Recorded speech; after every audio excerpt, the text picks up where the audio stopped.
Hi friends, ಇವತ್ತು ನಮ್ಮ ಜೀವನ ಹೇಗಾಗಿದೆ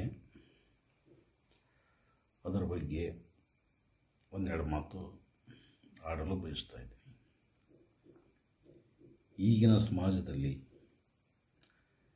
ನನ್ನವರು ನಿನ್ನವರು, ಇದು ನಮ್ಮದು ಇದು ನಿಮ್ಮದು ಯಾವುದೂ ಅಲ್ಲ.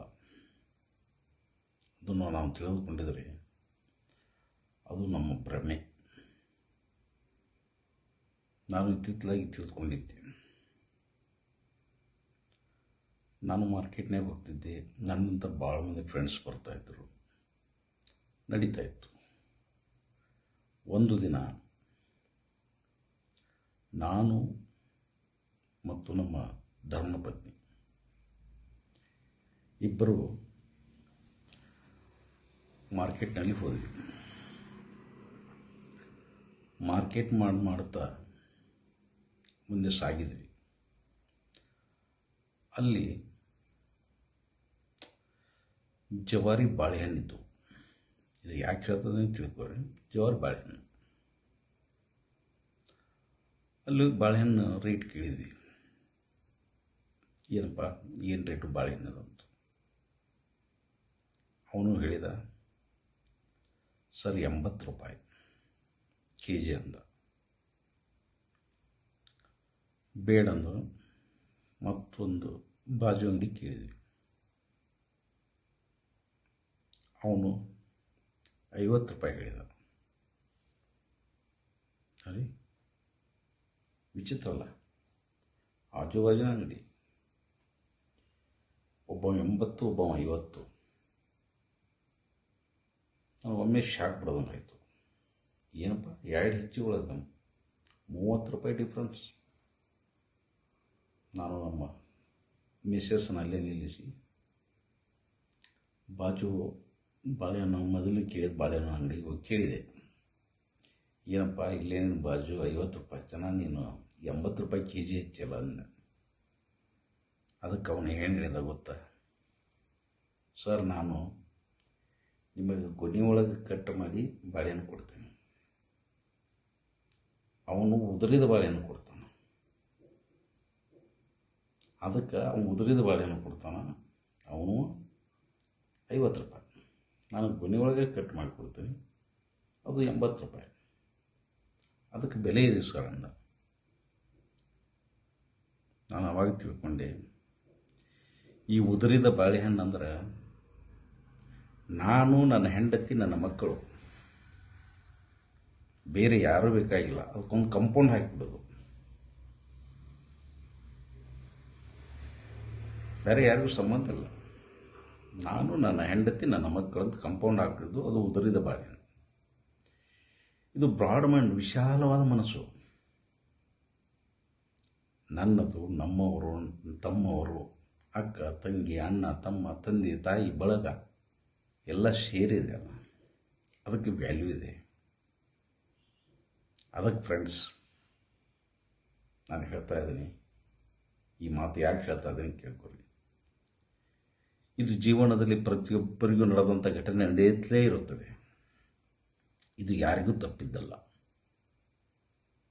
ಇಲ್ಲಿ ಯಾರು ಏನು ಮಾಡಿದಾರೋ ಗೊತ್ತಾಗೋದಿಲ್ಲ. ಇದು ಕಟ್ಟಿಟ್ಟ ಬುದ್ಧಿ ಎಲ್ಲರಿಗೂ. ಅದಕ್ಕೆ ನಾವು ಕೂಡಿಟ್ಟ ಬಾಳೆಹಣ್ಣು ಆಗಬೇಕು. ನಿಮಗೆ ಸಮಯ ಸಿಕ್ಕಾಗ ನಿಮ್ಮ ಊರಲ್ಲಿ ಉರುಸು, ಜಾತ್ರೆ, ಲಗ್ನ, ಯಾವುದೇ ಕಾರ್ಯಕ್ರಮ, ಶಾಲೆ ಕಾರ್ಯಕ್ರಮ, ದೇವಸ್ಥಾನ ಕಾರ್ಯಕ್ರಮ, ದರ್ಗಾ ಕಾರ್ಯಕ್ರಮ ಯಾವ ಇರಲಿ, ಅಲ್ಲಿ ಭಾಗವಹಿಸಿ.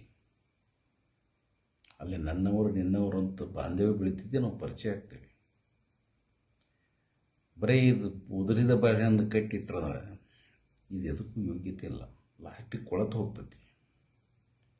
ಆ ಕೊಳಿ ಬಾಳೆಹಣ್ಣು ಆಗೋಕ್ಕಿಂತ ವಿಶಾಲವಾದ ಮನಸ್ಸು ಇಟ್ಕೊಂಡು ಗೊನೆಯೊಳಗಿದ್ದ ಗಟ್ಟಿ ಬಾಳೆಹಣ್ಣು ಆಗ್ರಿ, ಅದಕ್ಕೊಂದು ವ್ಯಾಲ್ಯೂ ಇರ್ತೈತಿ. ಅದಕ್ಕೆ ಇದನ್ನು ನನಗೆ ಅನ್ನಿಸಿದ ಅನುಭವ ಹೇಳ್ತಾ ಇದ್ದೀನಿ. ನಾನು ಮಾರ್ಕೆಟ್ನಾಗ ಗುರುತಿಸ್ಬೇಕಾದ್ರೆ ಅನೇಕ ಹೋರಾಟಗಳನ್ನು ಮಾಡಿದ್ದೀನಿ, ಹೋರಾಟ ಮಾಡಿದ್ದೀನಿ. ಎಲ್ಲರೂ ನನ್ನವರು ತಮ್ಮವರು ಅಂತ ಹಚ್ಕೊಂಡಿದ್ದೀನಿ. ನಾನು ಜಾತಿ ಧರ್ಮ ಭೇದ ಭಾವ ಯಾವುದೂ ಇಟ್ಟಿಲ್ಲ, ಎಲ್ಲರೂ ನನ್ನವರೇ.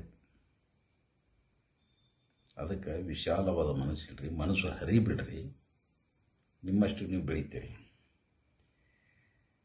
ನಿಮ್ಮಲ್ಲೇ ಒಂದು ಕಟಕ ಮನಸ್ಸಿಟ್ಕೊಂಡು ಕೂತ್ರೆ ಅಂದ್ರೆ ನೀವು ಅಲ್ಲೇ ಕುಂಡಿರ್ತೀವಿ. ಯಾರಿಗೂ ವಿಶಾಲವಾದ ಬೆಳೆಯಂಗಿಲ್ಲ, ನೀವು ಯಾರು ಅನ್ನೋದು ಗೊತ್ತಾಗೋದಿಲ್ಲ. ಅದಕ್ಕೆ ಆ ಬೇಲಿಯಿಂದ ಹೊರಗೆ ಬರ್ರಿ. ನಾನು ನನ್ನ ಹೆಂಡತಿ ಮಕ್ಕಳನ್ನು ಬೇಲಿಯನ್ನು ಹಾಕ್ಕೊಂಡಿರಲ್ಲ, ಅದರಿಂದ ಹೊರಗೆ ಬರ್ರಿ, ವಿಶಾಲವಾದ ಮನಸ್ಸು ಮಾಡಿರಿ. ಎಲ್ಲರಿಗೂ ನಾನು ಯಾರು ಅನ್ನೋದು ಗೊತ್ತಾಗ್ತದೆ. ಇದರಿಂದ ಯಾರಿಗೆ ಪಾಠ ಆಗ್ಬೋದು, ಯಾರಿಗೆ ಮನಸ್ಸು ನೋವಾಗ್ಬೋದು. ಬಟ್ ನನಗೆ ಅನಿಸಿದ ಅನಿಸಿಕೆಗಳನ್ನು ಹೇಳ್ತಾ ಇದ್ದೀನಿ. ನಾನು ಯಾರ ಮನಸ್ಸು ನೋವು ಮಾಡಬೇಕಂತಲ್ಲ. ಎಲ್ಲರೂ ವಿಶಾಲ ಮನೋಭಾವದಿಂದ ಬೆಳೀರಿ. ನಾನು ನನ್ನದು ಅಂತ ಬಿಡ್ರಿ, ನಮ್ಮದು ನಮ್ಮವರು ಅಂತ ತಿಳಿಯಿರಿ. ಅದರಿಂದ ನಿಮ್ಮ ಜೀವನ ಸಾರ್ಥಕವಾಗ್ತದೆ. 4 ಮಂದಿಯೊಳಗೆ ಹೆಸರು ಬರ್ತದೆ. ಅದಕ್ಕೆ ಎಲ್ಲರೂ ವಿಶಾಲವಾದ ಮನೋಭಾವದಿಂದ ತಮ್ಮ ಜೀವನ ಸಾಗಿಸಿ. ಗಟ್ಟಿ ಗೊಣಿ ಬಾಳೆಹಣ್ಣಂಗಾಗ್ರಿ, ಉದುರಿದ ಬಾಳೆಹಣ್ಣು ಆಗಬೇಡ್ರಿ. ಅದು ಭಾಳ ದಿವಸ ನಿಲ್ಲಂಗಿಲ್ಲ. ಕೊನೆಗೋದ್ರ ಪಶ್ಚಾತ್ತಾಪ ಆಗ್ತೈತಿ. ಆಮ್ಯಾಗ ಪಶ್ಚಾತ್ತಾಪದ್ರ ಪ್ರಯೋಜನ ಇಲ್ಲ. ಆಗೋಕ್ಕಿಂತ ಮೊದಲೇ ವಿಚಾರ ಮಾಡಬೇಕು. ಎಲ್ಲರನ್ನೂ ಸರಿ ತೂಗಿಸಿಕೊಂಡು ಹೋಗ್ಬೇಕನ್ನೋದು ಮನೋಭಾವ ಇರಬೇಕು ಎಲ್ಲರ ಹತ್ರ. ಅದಕ್ಕೆ ನನಗೆ ಅನಿಸಿದ ಅನಿಸಿಕೆ ಹೇಳಿದ್ದೀನಿ. ದಯಮಾಡಿ ಏನಾದರೂ ತಪ್ಪಾಗಿದ್ದರೆ ಕ್ಷಮಿಸಿ.